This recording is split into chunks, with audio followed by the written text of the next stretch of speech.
Much everyone. Welcome to building a commercial building in Ghana. And I build it in Ghana. And then I want to talk about iron rods. Iron rods, if you think about it, it's um, the main pillar.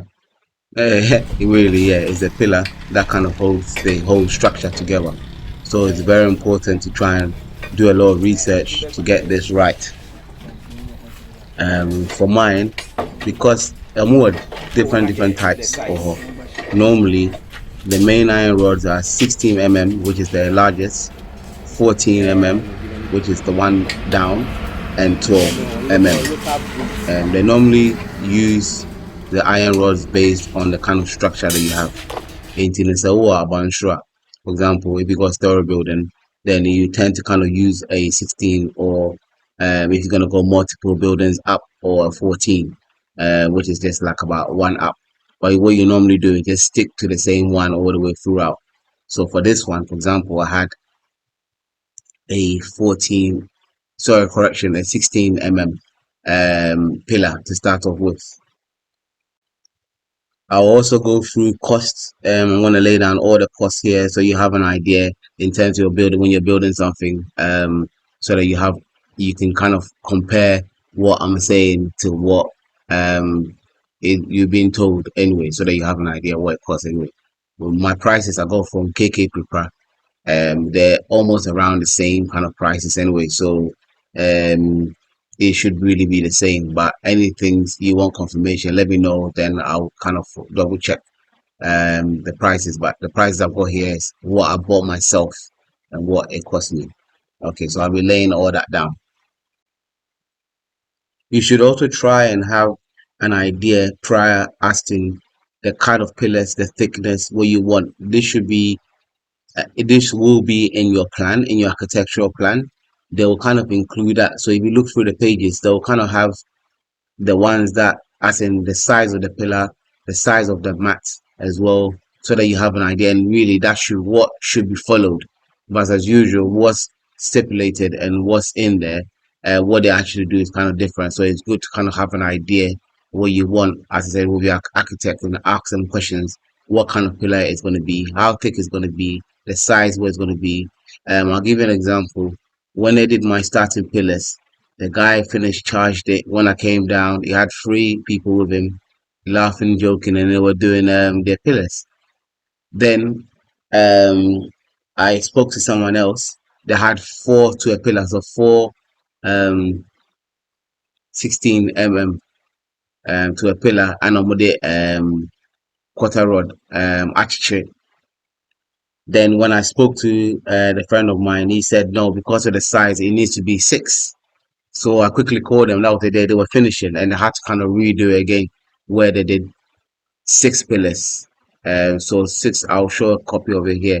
So if you look on here, you can see it's got one, two, three on each side, and then they've used the kind of 10 mm to kind of do the rings basically around it. Now, before, if I knew that beforehand, I wouldn't have to redo again. But once I kind of confirmed I'm doing, like, story building, I had to kind of change it. I had to change it. So for yours, just kind of have an idea. The pillars are kind of key. You kind of need to but that's what's going to hold your building. So you kind of need to have that.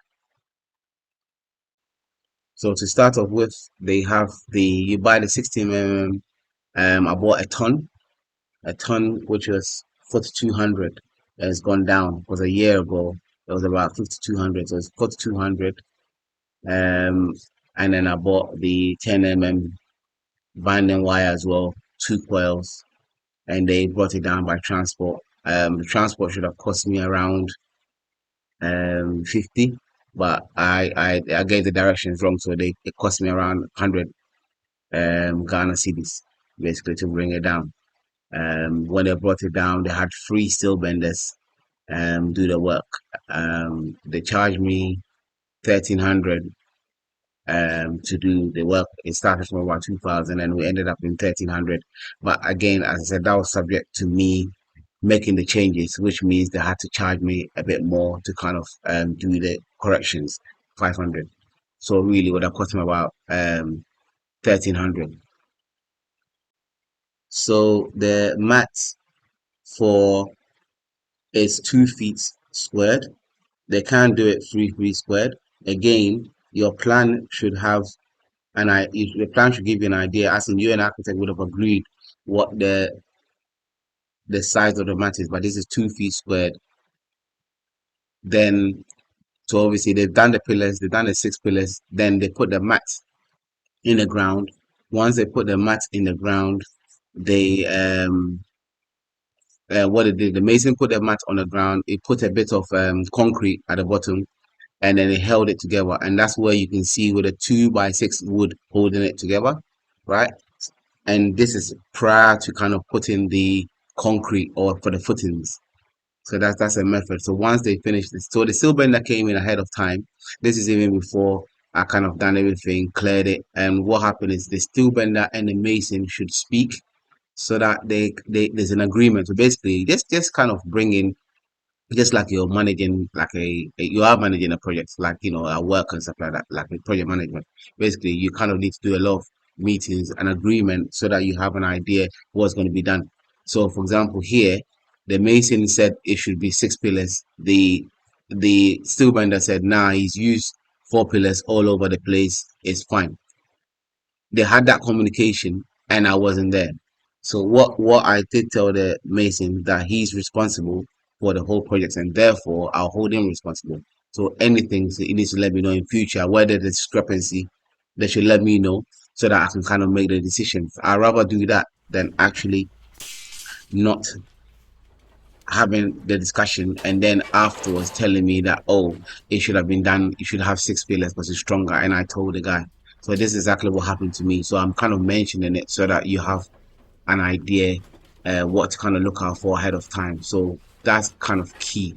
The kind of cement you're going to use, and the main number one thing apart from you getting your land and your building permit is literally the kind of the iron rod, because that's the kind of the skeleton that kind of holds the whole body together. I've decided to kind of use a beam after the foundation.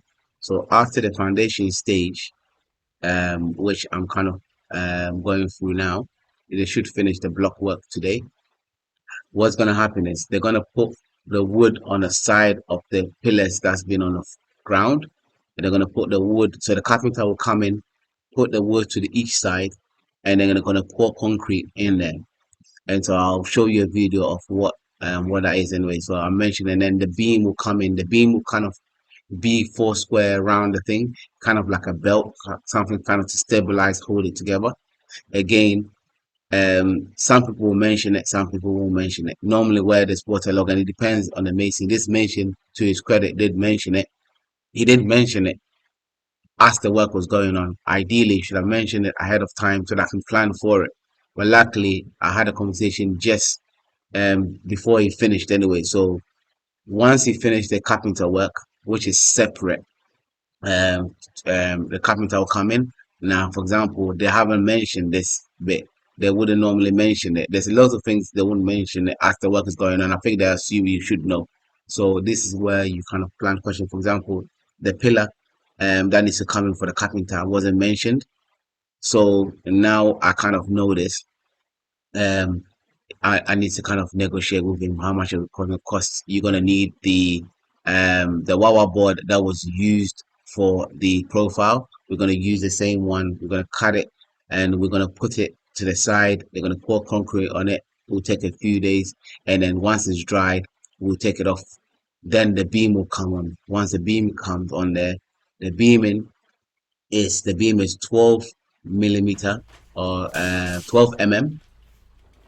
12 mm you need, it says I need 51 pieces, then I need 3/8 to kind of do the rings, which is about 23. Then I'll need another binding wire to kind of do the work there as well.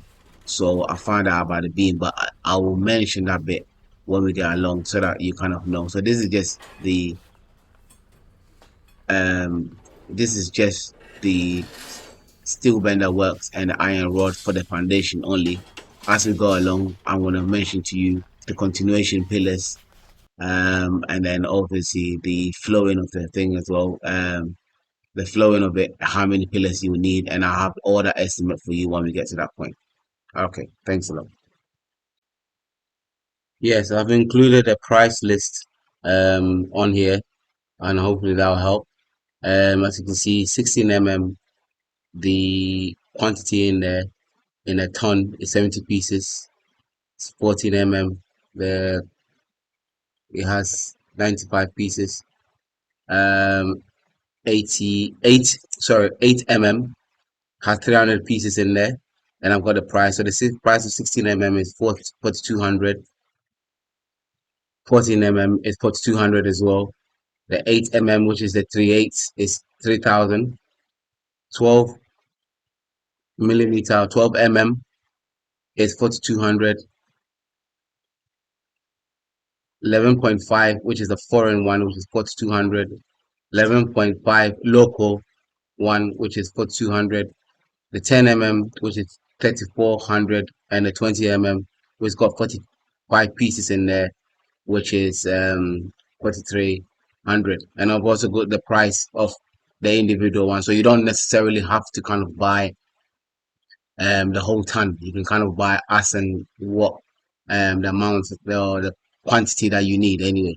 But that's a price list, and I hope that's helpful. All right, thank you.